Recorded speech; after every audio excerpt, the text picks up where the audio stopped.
Assalamualaikum warahmatullahi wabarakatuh. Saya Mela Rahmayanti Putri dari PGSD 4A Universitas Muhammadiyah Tasikmalaya.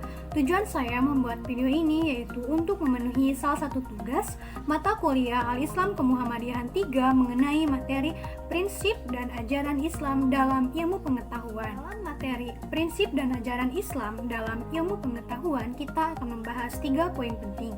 Yang pertama yaitu ilmu dalam perspektif menurut Islam. Yang kedua yaitu penerapan ilmu berbasis sunatullah dan qadarullah. Dan kemudian yang terakhir yaitu mengenai Al-Quran dan hadis yang relevan. Kemajuan ilmu pengetahuan telah memberikan kemudahan-kemudahan dan kesejahteraan bagi kehidupan manusia. Ilmu pengetahuan dan teknologi merupakan dua sosok yang tidak dapat dipisahkan satu sama lainnya. Ilmu adalah sumber teknologi yang mampu memberikan kemungkinan munculnya berbagai penemuan-penemuan rekayasa dan ide-ide. Adapun teknologi adalah terapan atau aplikasi dari ilmu yang ditunjukkan dalam hasil nyata yang lebih canggih dan dapat mendorong manusia untuk berkembang lebih maju lagi.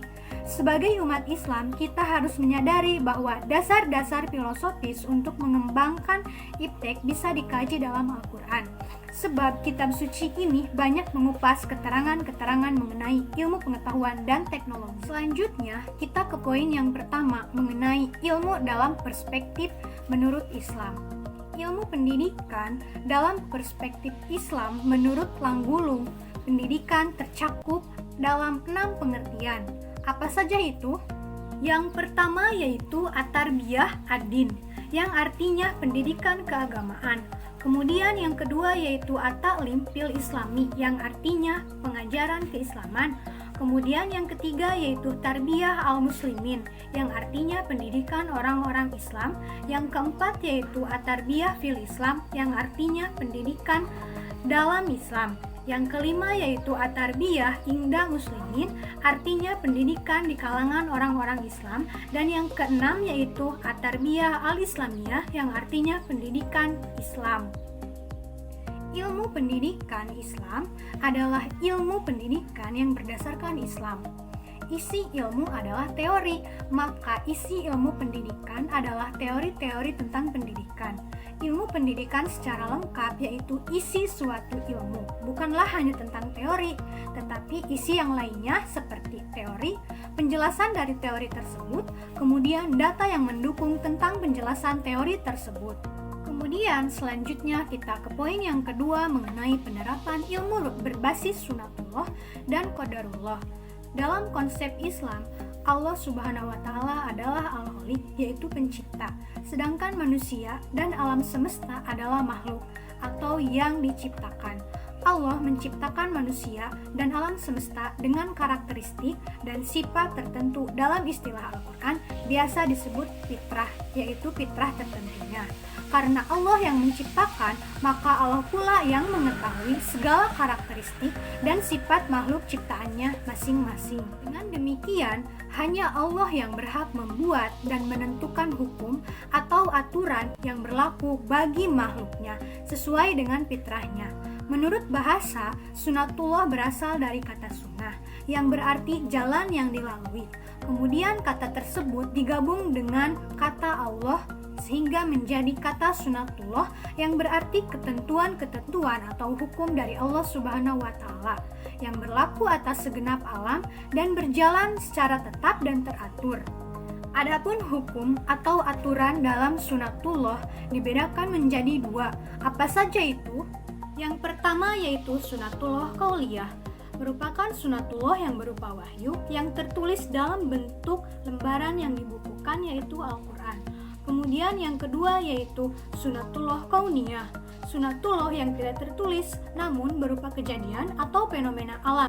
Contohnya seperti matahari yang terbit dari ufuk timur dan terbenam ke ufuk barat. Kedua sunatullah tersebut memiliki persamaan, yaitu kedua-duanya berasal dari Allah dan dijamin kemutlakannya yang tidak dapat diubah atau diganti oleh hukum yang lainnya. Kemudian, prinsip pengembangan iptek pemberdayaan mustahik berbasis sunatullah adalah sebagai berikut. Pertama, bahwa sunatullah adalah yang kita yakini sebagai ciptaan Allah Subhanahu wa Ta'ala yang berukuran, tidak berubah-ubah, dan objektif. Yang kedua yaitu ada tatanan alam yang teratur di dunia, baik natural maupun sosial. Einstein juga berkata bahwa Tuhan menciptakan alam ini bukan seperti melempar dadu. Kemudian yang ketiga yaitu merupakan pendekatan ilmiah, yaitu bahwa dunia ini adalah tertata menurut ukuran tertentu secara sistematis, baik geografis, aljabar, maupun statistiknya. Kemudian yang keempat yaitu tatanan natural maupun sosial bersifat sederhana, mengikuti prinsip parsimoni, tidak rumit dan bersifat global. Yang kelima, bahwa keberadaan dunia natural mengikuti prinsip kausalitas, segala sesuatu memiliki ukuran dan terjadi menurut sebabnya, yang telah dijelaskan di dalam Quran Surat Al-Kahfi ayat 84-85. Yang keenam, prinsip adanya perubahan yang diarahkan oleh Allah merupakan prinsip keberadaan fenomena natural maupun fenomena sosial. Contohnya, air bisa berubah menjadi padat karena ketika suhunya 0 derajat. Yang ketujuh, adanya kesatuan alam dasar. Kita yakini karena alam natural maupun sosial diciptakan oleh Allah Subhanahu wa Ta'ala, yaitu contohnya seperti rumput yang hijau menjadi hitam dalam satu kejadian atau dalam satu keadaan. Kedelapan, yaitu adanya fenomena paradoks seperti perilaku natural dan sosial pada kondisi tertentu memiliki perilaku kontinuitas, namun pada kondisi tertentu lainnya merupakan adanya perilaku diskontinuitas. Dengan dasar dan 8 prinsip sunatullah tersebut, sunatullah yang tersedia dalam ayat kauliyah dan kauniyah dapat dijelaskan fenomenanya di dalam untuk selanjutnya dapat disusun menjadi dasar mengembangkan iptek berbasis sunatullah. Berikut informasi global tentang adanya sunatullah di alam ini. Hasil penelitian saat ini menunjukkan bahwa setelah ketidakseimbangan karbon dioksida lebih dari 50 tahun sebagai akibat kemajuan penggunaan teknologi, industrialisasi yang menghasilkan dampak polusi udara yang menimbulkan pemanasan bumi yang berlanjut ke pemanasan laut yang berdampak pada kehidupan biota laut, juga hujan asam karena perilaku merusak yang dilakukan oleh manusia.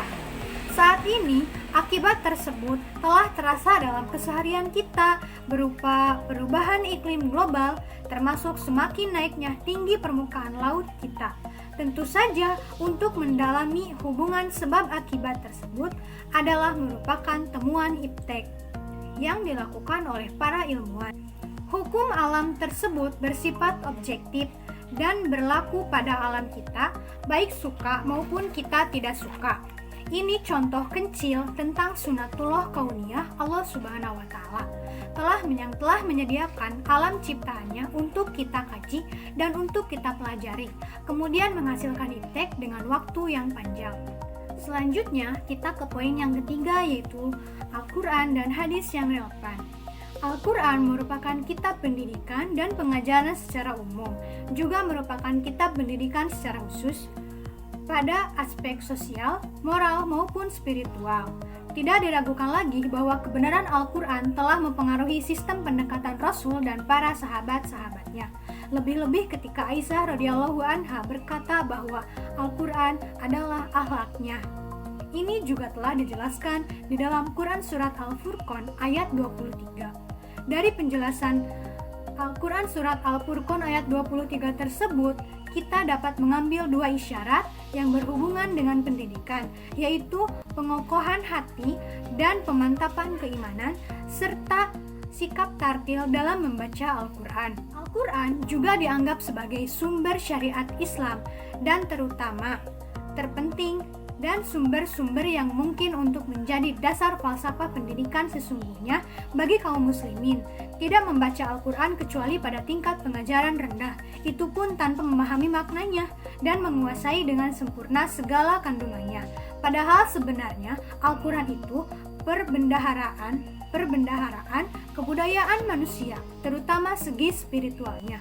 Al-Quran merupakan kitab pendidikan dan pengajaran secara umum, dan juga kitab pendidikan sosial. Ibnu Rushd begitu menghargai falsafah dan akal, karena tanpa akal, ayat-ayat Al-Quran dan maksud penciptaan manusia secara umum tidak banyak mempunyai arti. Akal dan Al-Quran tidak bisa dipertentangkan. Jika kita mempunyai ayat-ayat Al-Quran yang seolah-olah bertentangan dengan akal menurut Ibnu Rushd, ayat itu haruslah ditakwilkan. Seperti yang telah ia jelaskan di dalam sebuah hadis, yang artinya jika di sana tidak ada pertentangan antara wahyu dan akal, maka tidak ada lagi yang perlu dikatakan. Tetapi jika ada perhitungan, maka wahyu haruslah ditafsirkan. Mungkin hanya sekian yang dapat saya sampaikan. Mohon maaf bila terdapat banyak kesalahan dan kekurangan. Wabillahi taufiq wal hidayah. Wassalamualaikum warahmatullahi wabarakatuh.